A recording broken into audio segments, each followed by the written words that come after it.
Hey everyone, my name is Alvin Poe. I help entrepreneurs scale up their businesses to the next level.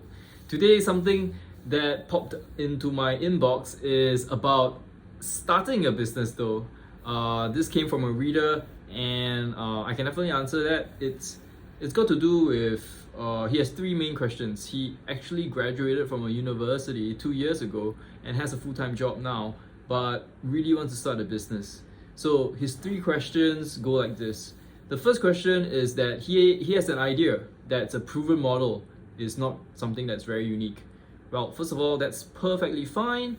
I think that ideas are, in fact, saturation or competition is a great thing. Competition means that there is demand.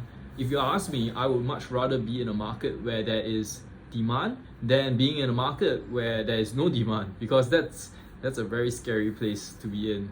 You don't know if there's customers wanting to buy the product or service that you have. I would rather be in a competitive space, because even though there's competition, that means there's demand, that means your execution, that means your ability to differentiate, that means how well you innovate. That is the stuff that really matters. And to me, that's a lot easier than to sell something to a very, very limited pool of people. The dilemma that this person has is that he has a dream of starting a business and pursuing it full time, but he feels that having a job right now, especially in this current climate where COVID is around, he feels that that really provides more financial stability. Well, this is something that I completely agree. I completely agree that jobs definitely give stability right now. And while I do encourage people to take on entrepreneurship, I don't recommend entrepreneurs to quit everything, drop everything, and go dive into a business. That is really scary. That again is something that is full of pressure and stress. And I don't think as an entrepreneur you want to have that kind of that state of mind. So rather than to quit your job, I would recommend keeping your job, giving your job your all. But every day after your job ends, start sacrificing. Sacrifice your personal time, sacrifice your work, your family time, sacrifice maybe even fitness and health, cut down on your sleep. This is where time is crucial, and the hours that you have is absolutely important. Don't spend it on Netflix, don't spend it on like anything frivolous. Definitely cut down on entertainment.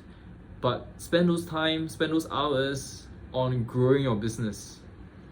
This would mean that you will still have an income from your day job, but you'll be able to test and validate your business idea to get your first few customers. And when you're ready, you can make the switch and be in a much better position. His second question is that he's a non-technical person, and finding technical co-founders might be a problem. This is something that again is complete. I completely understand. I come from a technical background myself, so I know both technical aspects of things and business. And to me, I think that's something that is pretty hard to find outside in the market, because you're gonna have to find somebody that you are comfortable working with the right kind of values, that can work with you as well, and who believes in the same vision. So that's gonna be tough. For me, I definitely would find someone. It could be from job marketplaces, like freelance marketplaces like Fiverr.com, freelancer.com, or Upwork.com, and test people first to see if, number one, they are great people to work with. Number two, they have a really good technical knowledge, and they have a great work ethic. So you can also reach out to your personal network. You can reach out to your through your social media networks as well. In fact, I have an article on my website, on my blog. So if you search for how to find a technical founder, or how to find a business co-founder, you probably find an article, and I go into detail about this also. And he goes on further and asks about the development cycle of a technical product, and how that maybe it's slow and it can get stuck, because it's hard to develop a technical product? Well, first of all, you don't need a world-class product right out of the gates. If you ask me, going lean, going simple is the best way to start. It can even be started with a non-scalable way. You could start a tech product with a non-tech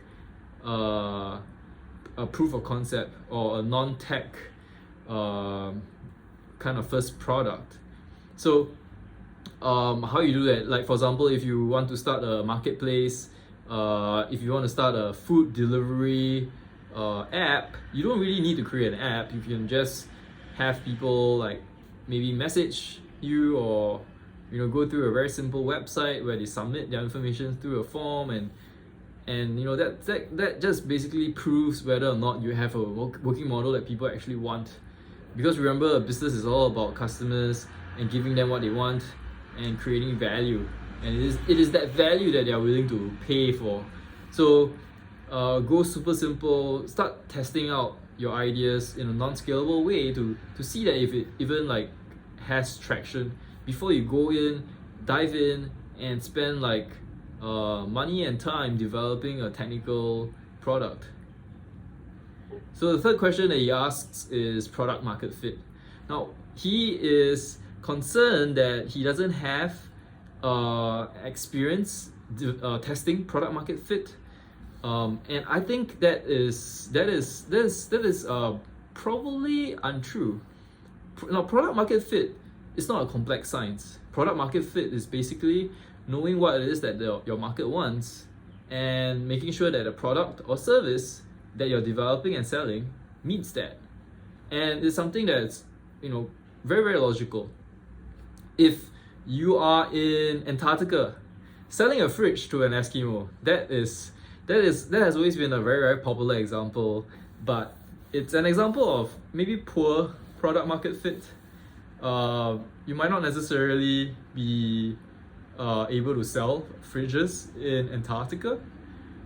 Similarly, if it is like in a place where food is abundant, then or maybe where there's a lot of supermarkets, then maybe setting up a new supermarket in the area might be super tough unless you are really differentiated somehow.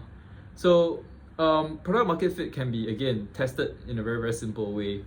Just make sure that whatever you're coming out with resonates with your customer. Do it in a very low cost, very affordable, very quick way to test.